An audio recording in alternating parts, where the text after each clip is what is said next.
Hello YouTube. My name is Gary and I'm your friendly neighborhood brotaku.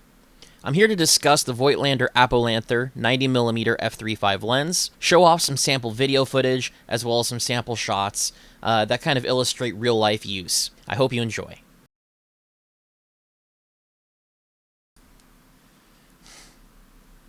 As you can see, I filmed this using the Sony a7 II. I also shot this wide open at the aperture of 3.5. The reason being is I was hoping to show off the sharpness in bokeh shooting wide open, which is usually something people are pretty interested in. You'll also notice that I filmed this using the standard profile first. I will show you S-Log later, but I wanted to be able to show you the sharpest picture possible, and the standard profile allows you to shoot at a much lower ISO than the S-Log.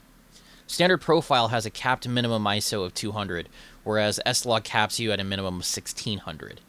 So, since I don't have ND filters, and I will close down the aperture in a later segment, this is about as good as it's going to get for now.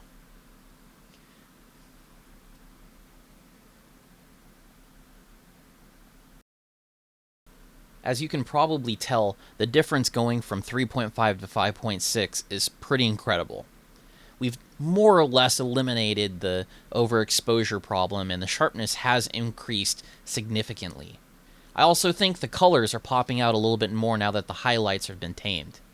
You'll also notice there's a fairly large difference from the graded and ungraded footage, despite the fact we're shooting on a standard profile as opposed to the high dynamic range S-Log, which usually flattens out the colors.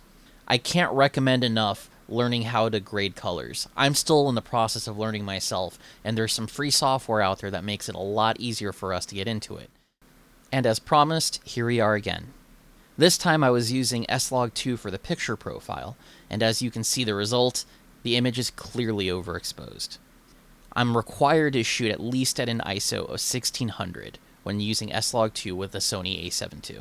Unfortunately, because my shutter speed and my aperture and my ISO are kind of locked in place, the only thing that would have really saved my bacon here would have been a neutral density filter.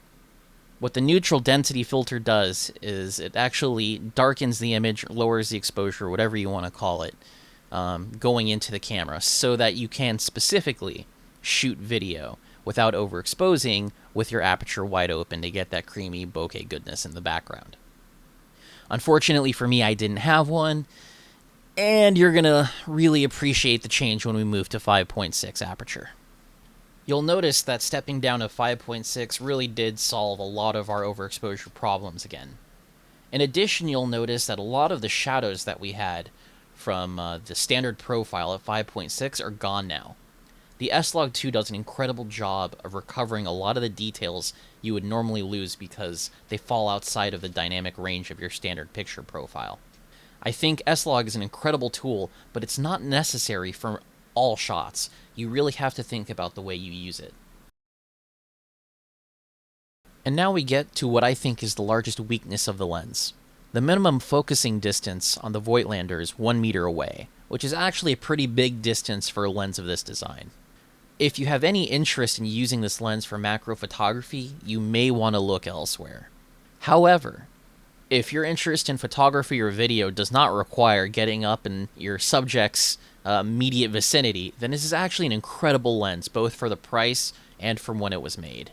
I actually really enjoy the way this lens renders images, and I'm pretty happy with my purchase with it. I hope that any of you that are interested in the Voigtlander enjoyed this video, and give me a like, subscribe, and comment if you have any questions. Thanks for watching.